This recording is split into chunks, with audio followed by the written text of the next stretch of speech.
naduglo na siya ngayon. Oo,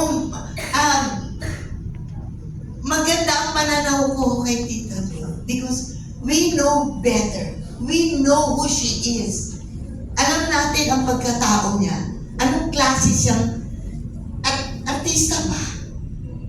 And yet, totoo yung sinabi ni Tita, she's a good model of an artist. Hindi lang artist, ng buong Pilipinas. She's a model. Kulang na lang sabihin natin, saint. Hindi malayo. Hindi malayo. Bakit God always choose siya as the Blessed Mother? Marami rin namang magaganda at mistisa. At why? Siya lagi. At talaga naman, accepted natin yung height niya, maganda. Yung pagkamistisa niya, ay parang talagang si Mama Mary. At pag pinanood mo pa siya as Virgin Mary, iiyak ka pa. Maiiyak ka sa kanya because she portrayed it well.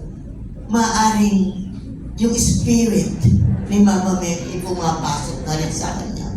Kaya napoportray niya ng maganda. And probably yung mga nakakapanood, there was conversion. See, lahat tayo, meron tayong mga ibinibigay ng Panginoon na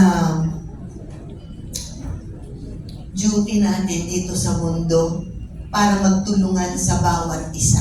And probably, kay Tita Glo, yung kanyang pagiging artista, yung kabaitan niya, pagka-demure, wala tayong narinig na nagsalita ng masama. Nothing, she's almost perfect na isang tao at artista. Na, kung meron lang, marami tayong mga saints. Saint ng araw, saint ng dagat, saint ng ano. Ito, saint ng artista. Yes! Kaya, tularan natin, tayo muna sa showbiz. Magsabi kayo, wala kayong narinig, wala kayong maririnig na hindi maganda about Tita Glo. Kaya, palakpakan natin, Tita Glo!